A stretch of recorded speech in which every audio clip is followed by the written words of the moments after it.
Sir কি খাবেন? এক প্লেট কাচ্চি বিরিয়ানি দিবেন। স্যার এক প্লেট কেন? মানুষ তো আপনারা দুজন। আমি খাবো না, শুধু আমার বাচ্চা ছেলেটা খাবে। আচ্ছা বাবা, এক প্লেট কাচ্চি বিরিয়ানির দাম কত? স্যার এক প্লেট কাচ্চি বিরিয়ানির দাম 180 টাকা। দিনমজুর জাকির মিয়া তার ছোট ছেলে সোহানকে নিয়ে রেস্টুরেন্টে এসেছে। তার ছেলে তার কাছে বায়না করেছে কাচ্চি বিরিয়ানি খাবে বলে। ছেলেকে নিয়ে জাকির মিয়া খাবার টেবিলে গিয়ে বসল। ছোট ছেলে সোহান বাবার সাথে রেস্টুরেন্টে আসতে পেরে খুব খুশি। সোহান বাবাকে বলল, বাবা আমি অনেক খুশি হয়েছি, তুমি আমাকে রেস্টুরেন্টে নিয়ে এসেছো। তুমি আর আমি মজা করে কাচ্চি বিরিয়ানি খাবো। ছেলের এই কথা শুনে জাকির মিয়া একটু চিন্তায় পড়ে গেল। জাকির মিয়া মনে মনে ভাবতে লাগলো, যে টাকা আছে এই টাকা দিয়ে তো শুধু এক প্লেট কাচ্চি বিরিয়ানি হবে। ছেলের মাথায় হাত বুলিয়ে বলল, বাবারে আমার পেট ভরা, আর আমি জীবনে অনেক কাচ্চি বিরিয়ানি খেয়েছি। পিচ্চি ছেলে সোহান কিছুতেই বুঝতে চাচ্ছিল না। সে রাগ করে বলতে লাগলো, না বাবা, তুমি না খেলে আমি কিছুতেই খাবো না। ছেলেকে সান্ত্বনা দেওয়ার জন্য জাকির মিয়া বলল, বাবারে আমার অনেক গ্যাস্ট্রিকের সমস্যা, পেটের ভেতরে অনেক যন্ত্রণা করছে, আমি কিছুতেই কাচ্চি বিরিয়ানি খেতে পারবো না। তুমি খাও, আমি আরেকদিন তোমার সাথে খাবো। ওয়েটার এসে জাকির মিয়াকে জিজ্ঞেস করলো, স্যার কি খাবেন? এক প্লেট কাচ্চি বিরিয়ানি দিবেন। স্যার এক প্লেট কেন? মানুষ তো আপনারা দুজন। আমি খাবো না, শুধু আমার বাচ্চা ছেলেটা খাবে। আচ্ছা বাবা, এক প্লেট কাচ্চি বিরিয়ানির দাম কত? স্যার এক প্লেট কাচ্চি বিরিয়ানির দাম 180 টাকা। ঠিক আছে বাবা, এক প্লেট কাচ্চি বিরিয়ানি দেন। পাশের টেবিলে বসা আলম চৌধুরী নামে এক ভদ্রলোক অবাক হয়ে দেখছিল বাবা ছেলের ঘটনা। ওয়েটার এক প্লেট কাচ্চি বিরিয়ানি এনে সোহানের সামনে দিল। সোহান কাচ্চি বিরিয়ানির সামনে পেয়ে খুশি হয়ে খাওয়া শুরু করে দিল। এরই মধ্যে জাকির মিয়ার মোবাইলে একটি কল আসলো। জাকির মিয়া মোবাইলটি হাতে নিয়ে দেখলো তার স্ত্রী কল করেছে। কলটি রিসিভ করে কথা বলার জন্য জাকির মিয়া একটু দূরে চলে গেল। তারপর কানের কাছে মোবাইলটি নিয়ে স্ত্রীকে বলল, শোনো, তোমার ছেলেকে নিয়ে একটা রেস্টুরেন্টে এসেছি। ছেলেটা আমার কাচ্চি বিরিয়ানি খেতে চেয়েছিল। তুমি আর তোমার ছেলে মিলে একা একা কাচ্চি বিরিয়ানি খাচ্ছ, আমার জন্য নিয়ে আসবে কিন্তু। জাকির মিয়া স্ত্রীর কথা শুনে একটু দীর্ঘশ্বাস ফেলে স্ত্রীকে বলল, তুমি তো জানো জাহারানা পকেটের কি অবস্থা। সবাই মিলে কাচ্চি বিরিয়ানি খাওয়ার মতো কপাল কি আর আমাদের আছে?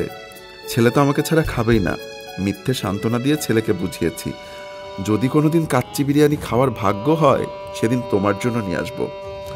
কলটি কেটে দিয়ে জাকির মিয়া তার ছেলের পাশে গিয়ে বসল। পাশে বসে থাকা ভদ্রলোকটা জাকির মিয়ার সব কথাই শুনতে পেরেছে। জাকির মিয়ার আর্তনাদ আর মিথ্যা মুখের হাসি দেখে ভদ্রলোকটা অবাক হয়ে গেল। এত অসহায় গরিব মানুষও আছে যাদের একবেলা ভালো খাবার পরিবারকে নিয়ে খাওয়ার সৌভাগ্য হয় না। আর আমরা প্রতিটা ওয়াক্ত কত ধরনের খাবার খেয়ে থাকি, কত খাবার নষ্টও করে থাকি। আজ আমি খুব কাছ থেকে একটা অসহায় খেটে খাওয়া মানুষের আর্তনাদ দেখতে পাচ্ছি। একটা অসহায় বাবার মনে জমে থাকা হাহাকার শুনতে পাচ্ছি। আজ এই মানুষটার মুখে সত্যিকারী হাসি ফোটাতে পারলে হয়তো আমার মনও শান্তি পাবে। বলেই আলম চৌধুরী রেস্টুরেন্টের খাবার কাউন্টারের সামনে চলে গেল। ম্যানেজারকে আলম চৌধুরী বলল, আমাকে একটু সাহায্য করুন, আমি যা বলবো আপনি আমার কথাটা রাখবেন। জি স্যার বলুন, অবশ্যই রাখবো। তারপর আলম চৌধুরী হাতের ইশারা দিয়ে জাকির মিয়া এবং জাকির মিয়ার ছেলেকে দেখালো। ওই টেবিলে বসে থাকা মানুষটাকে এক প্লেট কাচ্চি বিরিয়ানি খাওয়াবেন, এক প্যাকেট পার্সেল নিয়েও তাকে দিবেন। দয়া করে আমার কথা কিছু বলবেন না। লোকটি গরিব মানুষ, মনটা অনেক সৎ। আমার কথা জানলে হয়তো খাবে না। আপনি বলবেন মালিকের ছেলের জন্মদিন, তাই মালিক খুশি হয়ে সবাইকে খাওয়াচ্ছে। তার কাছ থেকে কোনো টাকা নেবেন না, সব বিল আমি দিব। ম্যানেজার একজন ওয়েটারকে ডেকে জাকির মিয়াকে এক প্লেট কাচ্চি বিরিয়ানি দিতে বলল। ওয়েটার এক প্লেট কাচ্চি বিরিয়ানি নিয়ে জাকির মিয়ার সামনে দিল। জাকির মিয়া কাচ্চি বিরিয়ানি দেখে বলল, আমি তো অর্ডার করিনি, ম্যানেজার সাহেব দিতে বলল আপনাকে।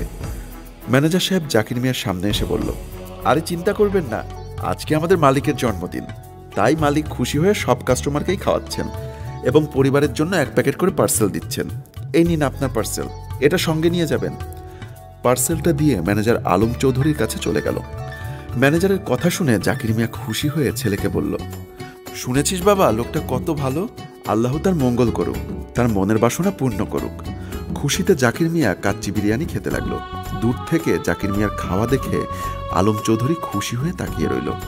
ম্যানেজার আলম চৌধুরীর কাছে গিয়ে বলল, স্যার নিঃসন্দেহে আপনি অনেক ভালো মনের মানুষ। আমি ব্যাপারটা বুঝতে পেরেছি।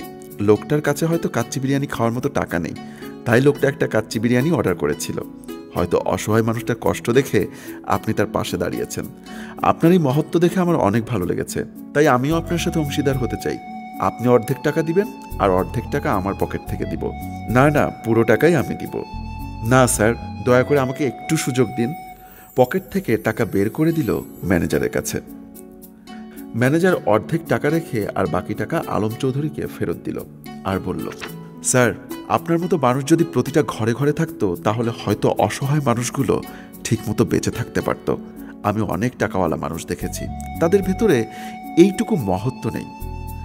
আপনি অনেক ভালো মানুষ, আপনার ভেতরে মায়া আছে। আপনার মতো যদি একজন একজন করে এদের পাশে দাঁড়াতো তাহলে পৃথিবীতে আর অভাব থাকতো না। ভালো থাকবেন, আমি যাই। বলেই আলম সাহেব খুশি মনে চলে গেল।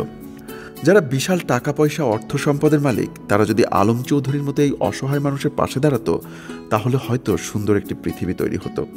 মরলে হয়তো টাকা পয়সা ধন সম্পদ কিছুই সাথে যাবে না, কিন্তু মানুষের দোয়াটাই পুণ্য হিসাবে সাথে যাবে। আসুন আমাদের জায়গা থেকে যে যতটুকু পারি অসহায় মানুষের পাশে এগিয়ে আসি। গরিব অসহায় মানুষের পাশে দাঁড়ালে আল্লাহ পাক তার রিজিক ও সুখ শান্তি বাড়িয়ে দেন।